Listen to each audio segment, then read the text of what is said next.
Well, hello and welcome to Storytime in the Park. This is our second story time of summer reading, and we have some very special guests with us today, and I'll introduce them in just a minute. So our story time is live streamed and recorded for HCVN, and the camera is right there, so if you don't want to be in the camera, stay behind the camera or off to the sides. Our guest readers today are Kylie and McKenna, and they are our dairy princesses for this summer. Let's give them a round of applause. And they are going to be sharing some stories with you today. Are you ready? All right.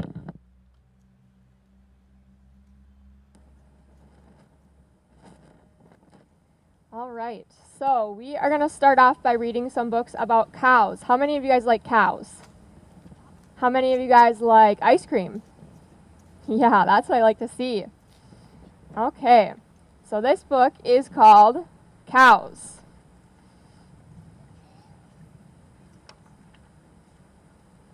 Cows live on a farm. All cows are female. Another name for cows is cattle. Cattle can also be male. The males are called bulls. Cows have hair that can be brown, black, white, or tan. Many cows have two colors. Cows eat fresh grass or hay. Cows drink a lot of water each day. Cows begin to give milk after a calf is born. The calf drinks the milk.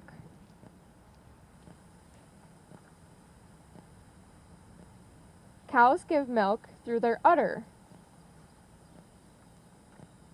Farmers must milk their cows every day. Many people drink milk from cows. Cheese, yogurt, and ice cream are made from milk. Thanks, cows.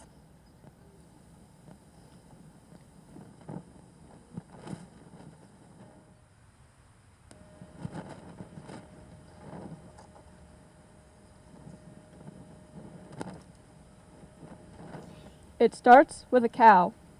It starts with a lot of cows. It also starts with the grass field and the sun above and a nearby body of water and all the hay, grain, and rain that feeds the cows and fills their udders with milk. What is it? It's ice cream.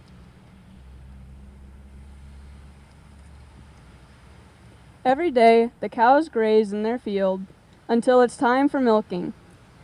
The cows have big, curious eyes, swishing tails, and bony hips. Each wears a tag in one ear. Mud and brambles mat their hair on their stomachs when they walk to the milking barn. Their udders swing from side to side. The cows enter the milking barn in groups. Their udders are swollen and warm to the touch. Milk comes out steaming. The farmer squirts each teat by hand, then attaches 4 suction teat cups, which connect to the milking machine. Each cow gives about 5 gallons of milk. When the udder is empty, the farmer removes the cups and dabs disinfectant on each teat. The farmer says, "Move, cows," hoses the floor, and repeats the process. Everything gets wet. The farmer wears an apron and rubber boots. The cows eat grain while they're being milked. They chew in a circular motion with their noses in the air. They're messy. Corn and pellets and cotton seeds cover the concrete floor. A row of cows, a milking barn full of low sounds, the thump thump of the suction cups, the chug chug chug of the milk spurting through plastic tubes, the whish of suction released, the rustle of birds' wings swooping through the rafters, the rumble of chewing. The milk travels from the tubes to the pipe, then disappears through the hole in the wall. The milk in the pipe shoots into a steel tank in the milk house. The tank hums and keeps the milk cool. In the evening, the milk truck arrives. With a long dipper, the milk truck man takes a sample that will be tested to make sure the milk is safe to use. With a hose, he pumps milk into his truck. When the tank is empty, he opens the milk house door, and 3 cats rush in to lap up spilled milk. They have white whiskers and look happy until the farm dog chases them off. The truck drives through the country, stopping at other farms until its belly is full of 6,000 gallons of milk. It crawls along one-lane roads, downshifts up among hills, winds down through a forest, then enters a highway, crosses a bridge, and reaches the city. The milk truck pulls up to the milking co-op. Milk goes through pipes into storage tanks, through a separator that parts the milk from the cream through a machine where some of the milk is condensed. Then milk through pipes to separate trucks. The milk goes through a lot. Trucks carry cream and milk and condensed milk across town to the ice cream factory. The ice cream factory is plain and square, with silos waiting on one side and a sweet smell coming through open windows. As the truck pumps their milk and cream into the silos, a worker records the amounts. The silos are so big the worker could swim laps across them. Other trucks arrive at the ice cream factory. They unload sugar, fudge, cocoa, malt, vanilla extract, chocolate chips, berries, fruit, candy, pecans, pistachios, mangoes, egg yolks, marshmallows, corn syrup, peanut butter, cookie dough, brownies. The ingredients come packed in paper bags and cardboard boxes and plastic jugs and stacked within an inch of the ceiling. On the top floor of the ice cream factory is a small laboratory. A bench in the center is covered with bowls, beakers, blenders, and small freezers. Scientists in white coats hover over the bench. They create the ice cream recipes. They stir ingredients teaspoon by teaspoon, tasting, adding, tasting, and decide to add more chocolate or a lot more chocolate. One scientist wipes her hands on her coat when she finds the perfect formula. The ice cream factory orders its own special cartons. A name and a drawing and the factory logo are printed on the lids and flat pieces of cardboard. A machine rounds the flats into pint containers, gallon containers, and 3-gallon containers. Cartons take shape. On the back of the cartons is a list of the ingredients that will soon be inside. The ice cream machine sits on the factory floor. It is steel. Piston pumping, cream dripping, gadget wiring, water spraying, pipe rattling, chocolate leaking animal. A sign on the wall says no spitting. Drains dot the floor. Workers wearing aprons, hard hats, hair nets, and beard nets take care of the machine. Workers program the recipe into a computer. The computer tells the ice cream machine what to do. Cream and milk and condensed milk churned together with sugars in the mixing tanks. Then are pressurized and homogenized. Then join vanilla or chocolate or any other flavor in the flavor vat. Then travel to the freezer, where paddles whip the mixture gently into ice cream. In the hopper, the ice cream mixes with cookie dough or brownies or berries, which workers feed into the machine. Then shoots down the filler tube and thwump the waiting cartons. Filling 1 pint every second, cartons trundle along the winding conveyor belt and lids are snap-in on top. It takes 5 minutes from the beginning mixture to finished carton. The taster removes a carton from the conveyor belt and cuts it in half with a double-handed knife. She checks for quality, look, smell, texture, and taste. She tastes with a golden spoon, which leaves no aftertaste.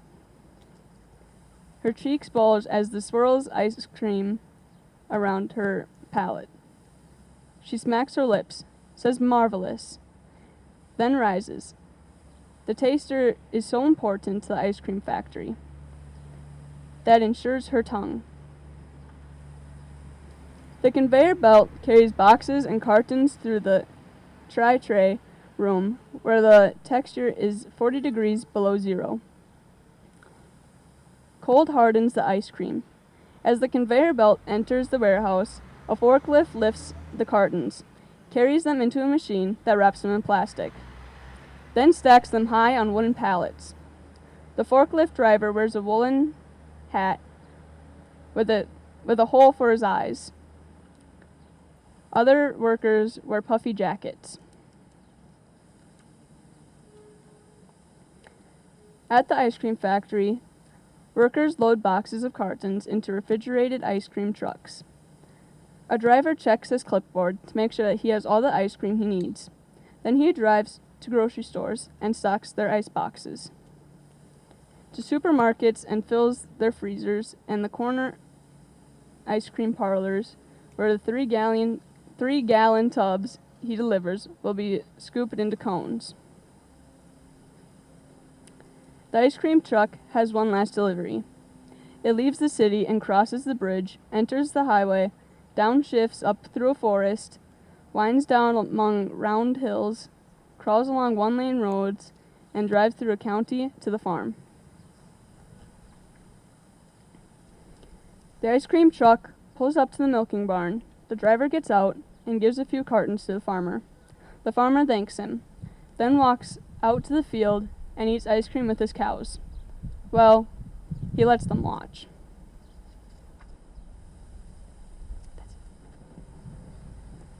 Okay, this next book that we're going to read is called Dairy on My Plate.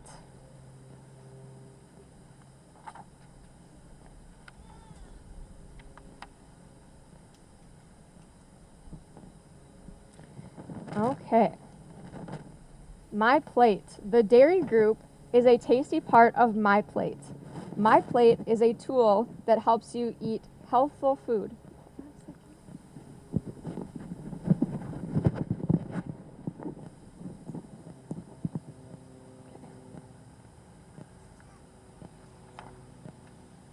Dairy foods. Milk, cheese, and yogurt are part of the dairy group. Have you eaten your dairy foods today? Dairy foods have calcium. Your bones and teeth need calcium to grow healthy and strong.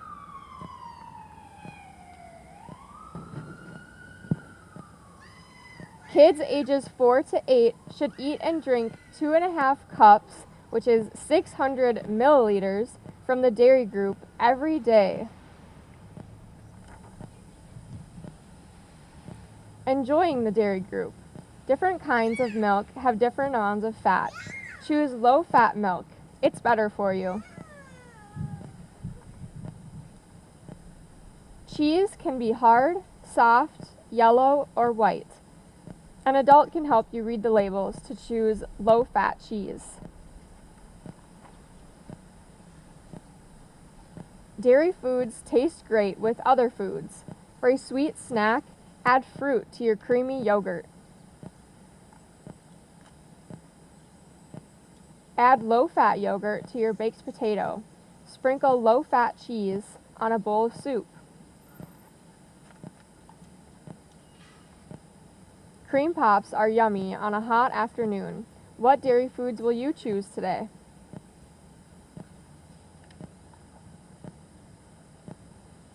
How much to eat? Most kids need to have 3 servings from the dairy group every day. Pick 3 of your favorite dairy products to enjoy today.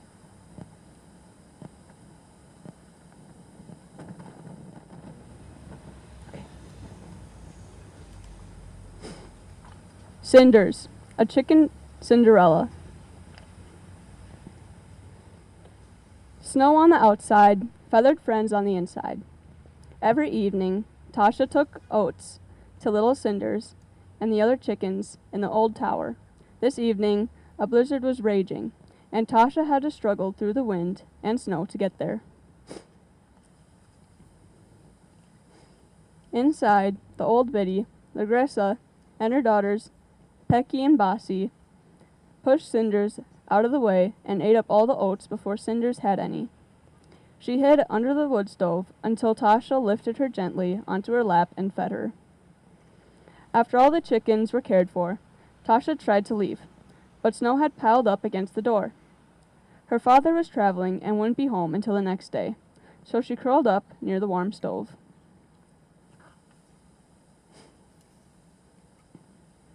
As Tasha fell asleep, a warm glow filled the room, and the hen house came to life. The chickens clucked and gossiped until Lagressa, the big know-it-all, pranced out of the shadows with an invitation to a ball. "Darlings," she trilled, "it will be more than a ball. Prince Cockerel is sure to be looking for a princess bride." She winked and poked Pecky and Bossy. "Time to get ready," she crackled with delight.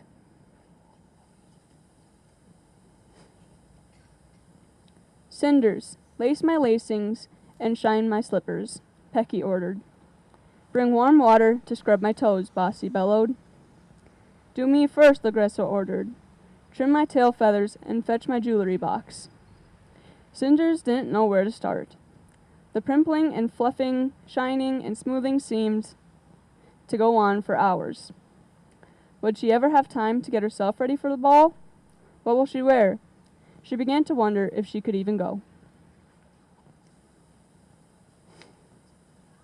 The snow stopped on the moon, shone a path through the window.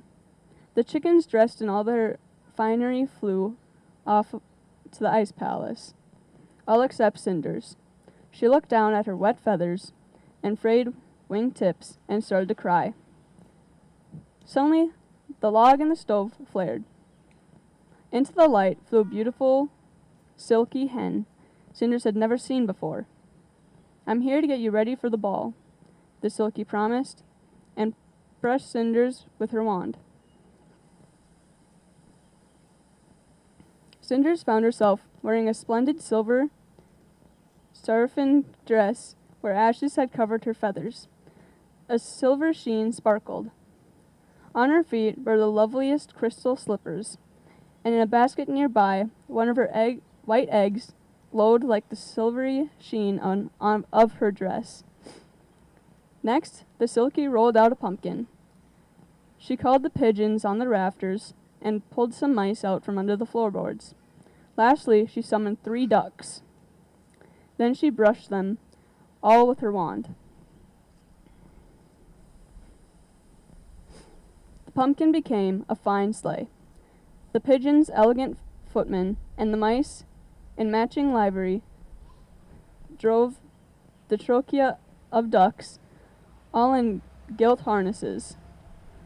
As they glided away from the wintry glade towards the ice palace, the Silky called out to Cinders, "My magic will only work until midnight.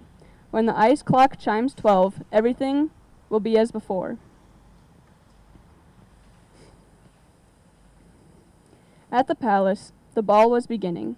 Lagressa pushed her daughters to the front of the line and gave Pecky a shove.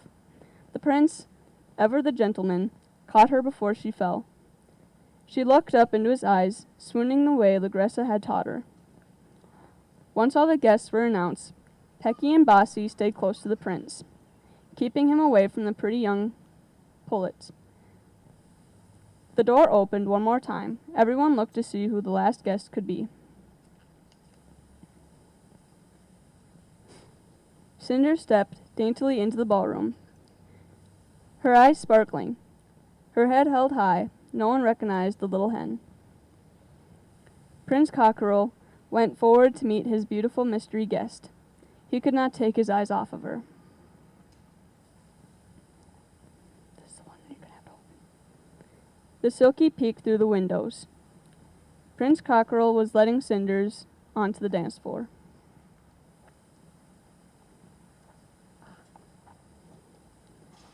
The prince never left her for a moment. Then he crowed, she crowed. He was the handsome prince, she was the dazzling princess. The pullets, the hens, the cockerels, and the roosters all wondered who the graceful hen could be as she swirled around to the music.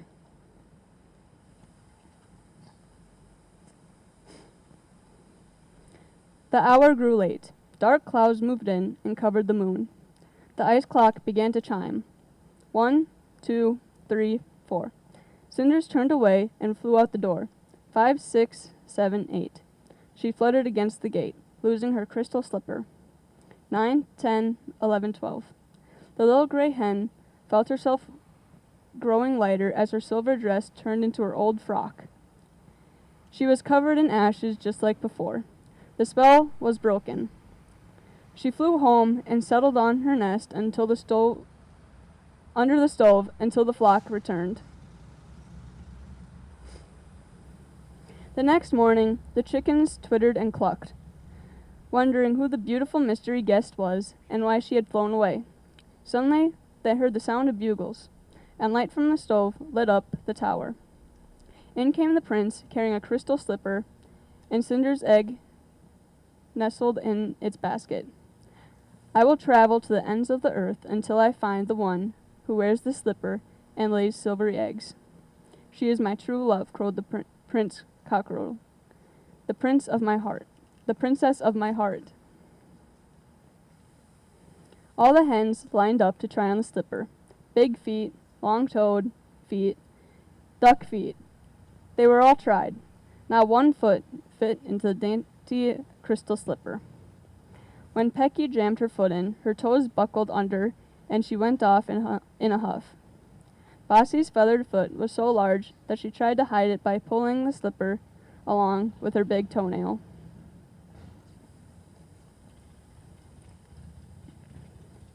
The prince looked in each of the nesting boxes. He saw brown eggs, tinted eggs, speckled eggs, but not the white silvery egg. As he was turning to leave, a luminous glow in a pile of straw under the stove caught his eye. Then he saw Cinders and beckoned her out from her nest. She looked up at the prince, and he stared into the eyes of his lady love. He knelt down and slipped the crystal slipper onto her foot. The prince had found his princess at last. Outside, bells rang as the sleigh arrived at the tower. Tasha's father flung open the door, awakening his sleeping daughter. I thought I'd find you here among your feathered friends, Tasha, he said, revealing a handsome cockerel with a sweep of his arm. He will be an elegant addition to our flock, he exclaimed. He can live on the top floor with everything he needs, and maybe some company as well, perhaps a pretty hen you have been taking special care of. And from that day forward, the elegant Prince Cockerel and Princess Cinderella ruled the roost, and Tasha, especially on the moonlight nights, tucked in her own bed, was sure she heard the sound of music and dancing coming from their towers.